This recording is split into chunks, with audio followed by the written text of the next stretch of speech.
ada pertanyaan gak sampai sini, Cung? Tapi Pak Ustadz biarin rada ayahnya. Mangga, Pak Ji. Kan tadi kata Pak Ustadz Islam itu dibagi 73 yang sering saya lihat kan dari ustadz-ustadz yang jumhur di luar sana gitu ya. Sebenarnya apa yang membedain gitu? Kenapa pemahamannya jadi berbeda? Ya dari awal karena kitab yang dibacanya beda. Bisa jadi karena sekarang kita sudah tidak memiliki apa ya. Misalkan nih kita masuk ke toko buku namanya Gramedia lah katakan begitu ya. Tatkala kita masuk Gramedia, kemudian di situ kita masuk ada lorong agama Islam. Banyak kan buku di situ? Banyak. Ada yang sesatnya nggak di situ? Ya. Ada, yang sesatnya ada, yang benernya juga ada, campur di situ. Nah orang kalau dari awal cuman mau belajar agama, kemudian masuk ke lorong Gramedia, kemudian belajar tentang sholat, ada di situ tata cara sholat Nabi kalangan Wahabi, kemudian di situ ada tata cara sholat Syafi'i, kemudian ini ambil tata cara sholat Wahabi, ya dia bakal punya pemahaman itu karena dia sangka itu adalah ilmu. Di dalam tauhid pun demikian, ada HTI nanti yang agak-agak Mu'tazilah begitu. Ya, ada Muhammadiyah yang udah mulai nggak jelas, Persis sudah mulai nggak jelas.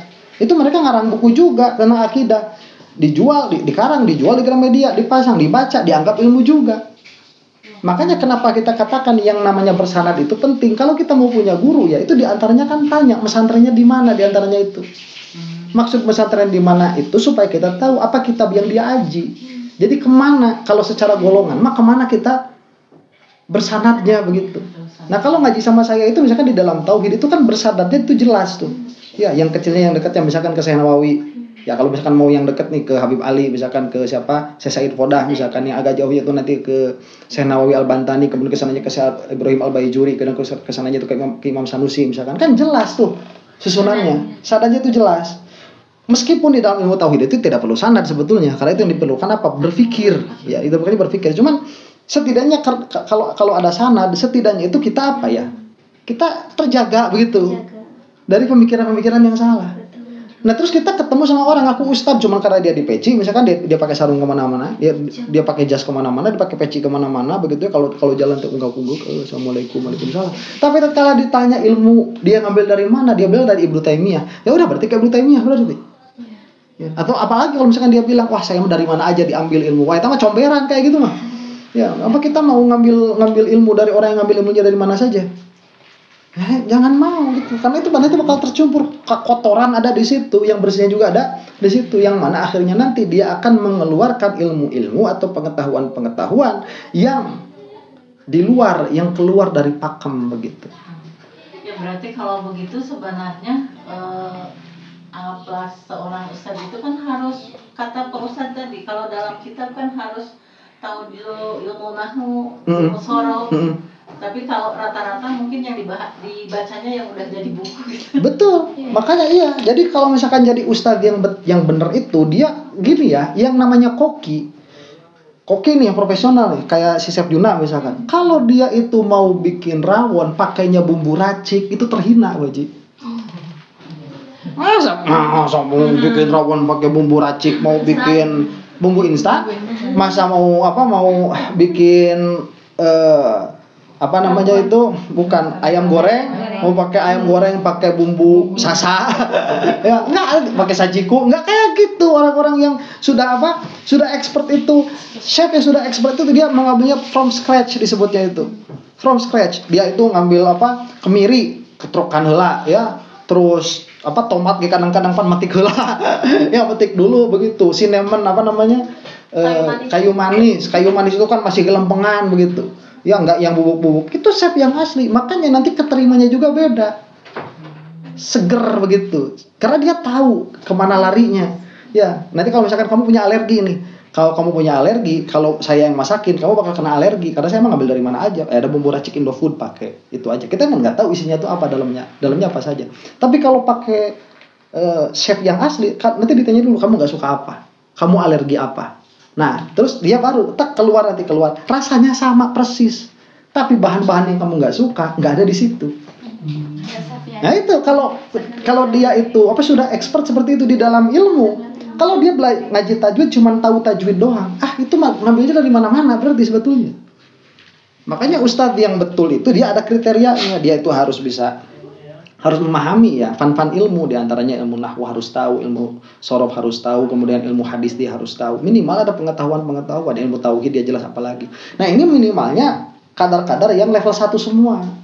Nah setelah itu dia baru bakal tahu, bakal memiliki gambaran utuh tentang agama. Makanya tatkala orang datang sama dia ditanya dulu, kamu itu pengen apa, pengen ngaji, yang pertama kali ditanya apa, tauhidnya dulu. Karena kalau tauhidnya rusak, ngapain ngasih tajwid begitu? Beda kalau orang cuma tahu tajwid doang, datang ke dia pasti ditanya tajwid deui, karena taunya cuma itu. Tapi kalau orang ini sudah mengetahui seluruh fan ilmu, minimal yang dasar-dasarnya, tatkala kita datang kepada dia itu, kita bakal dikasih kadar yang pas yang kita butuhkan. Nah, kalau sekarang itu di masyarakat sudah susah, memang susah karena belajarnya pun susah. Gitu. Ada lagi karena dengan kecanggihan teknologi ya, kadang kita anggap nonton beberapa ustadz yang memang udah tersohor. Kenapa ketika pemahamannya dari 3 ustadz 3 juga. Betul. Ininya. Ada 3 ustadz, ada 3 pemahaman. Iya. Gitu. Ya untuk awam seperti saya mama ya. Wah bahaya sekali kita ikut yang mana. Betul, gitu ya. Betul.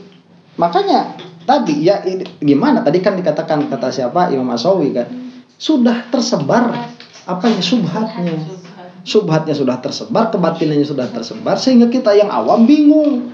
Jadi kalau orang awam itu kalau dengar ini beda, bakal begini. Oh berarti agama mah luas, agama itu lega. Berarti kita bisa berpendapat seperti ini boleh, berpendapat seperti itu boleh, berpendapat seperti itu pun boleh, yang nggak boleh kita berantem. Bakal gitu kesimpulannya teh.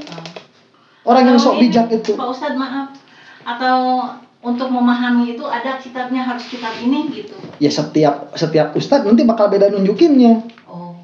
Kalau Salafi nunjukinnya ke Usulus Salasah. Kalau kita Asy'ariyah Maturidiyah nunjukinnya ke tauhid.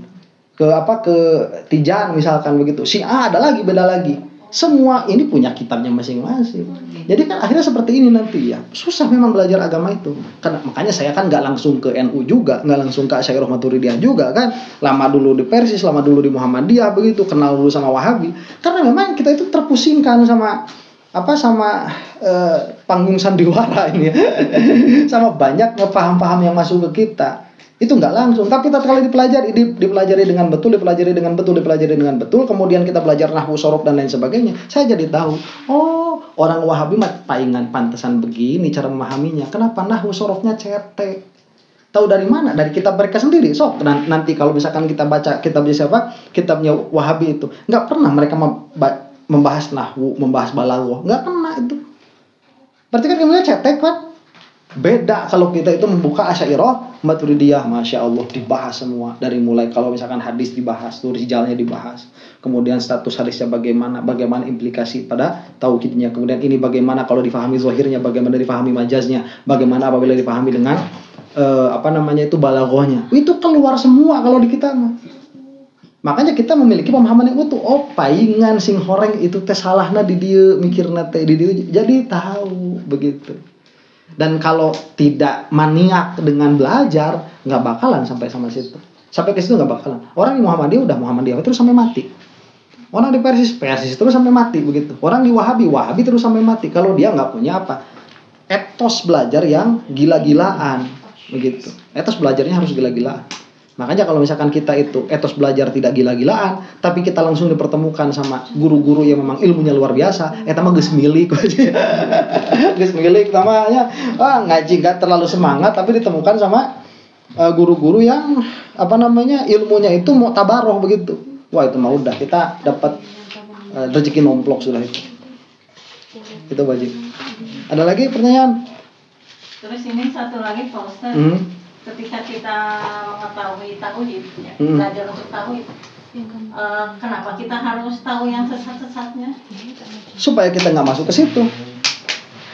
Jadi nanti misalkan ya di dalam memahami apakah zat Allah itu tersusun atau tidak, apakah zat Allah itu ada susunannya atau tidak, kita kan harus membahas dulu. Ada orang yang mengatakan Allah punya tangan, Ada yang mengatakan Allah punya kaki, ada yang mengatakan Allah punya wajah, yang mana wajahnya, kakinya, tangannya tidak sama dengan tangan kita. Kemudian nanti ada hadis dari Nabi Muhammad SAW yang secara zahir mengatakan Allah itu kedua tangannya kanan.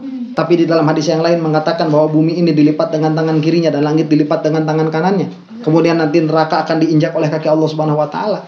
Itu kan nanti bakal ada orang-orang yang punya kesimpulan Allah punya kaki, Allah punya tangan, Allah punya wajah, kan begitu. Nah, kita ini mau kemana larinya? I'tiqad kita ini, apakah kita ini mau punya keyakinan yang sama dengan mereka bahwa Allah punya tangan, punya kaki, punya wajah yang tidak sama dengan wajah kita, dengan tangan kita, dengan kaki kita, dengan dalil itu? Kan kita harus membahas dulu. Kenapa kok mereka bisa salah paham? Di mana salah pahamnya? Dibahas dulu sama kita itu. Nah, itu namanya nanti mujassimah. Di mana kesalahan mujassimah? Ini nanti kita keluarkan dalil aklinya bahwa mereka itu salah, kemudian keluarkan dalil naklinya bahwa mereka itu salah. Harus dibahas supaya kita nggak masuk ke situ. Jangan nanti seperti ini. Kita ini sudah belajar tauhid, udah selesai tauhid, pas kita gaul sama orang ada yang mengatakan bahwa Allah itu punya tangan, punya kaki. Kemudian mengeluarkan hadisnya sama kita. Terus kita bilang, oh guru saya mah bilang nggak ada tangan, nggak ada kaki, dan guru saya itu kan nggak menjelaskan hadisnya. Oh berarti ini ada hadisnya. Ya sudah, saya terima saja. Pindah itu tungtung. Jadi Allah punya tangan, punya kaki. Makanya kenapa harus dibahas? Karena orang yang tidak tahu keburukan itu dikhawatirkan dia akan masuk ke dalam keburukan itu. Begitu. Makanya kenapa harus dibahas? Paham nih? Udah segitu? Ya alhamdulillahirabbil alamin. Jadi kita pending dulu saja lah ya. Hanya kita ngaji tahu saja dulu. Mudah-mudahan orang sadayana diampunkan ku Allah Subhanahu wa taala. Mudah-mudahan di majelis tentang kafarat kanu kalepatan urang sadayana oge janten wasilah kempalna urang sareng salihin sareng Rasulullah sallallahu alaihi wa ala alihi washabihi wasallam. Subhanakallahumma rabbana wa bihamdika asyhadu an la ilaha illa ant astaghfiruka wa atubu ilaik. Rabbana ighfir lana dhunubana wa liwalidayna warhamhuma kama rabbayana shighara. Rabbana hab lana min azwajina wa dhurriyyatina qurrata a'yunin waj'alna lil muttaqina imama. Rabbana atina fid dunya hasanah wa fil akhirati hasanatan wa qina adzabannar. Allahumma arham ummata sayyidina Muhammad. Allahumma aslih ummata sayyidina Muhammad. Allahumma farrij an ummati sayyidina Muhammad. Allahumma ighfir lil mu'minina wal mu'minat wal muslimina wal muslimat al ahya'i minhum wal amwat.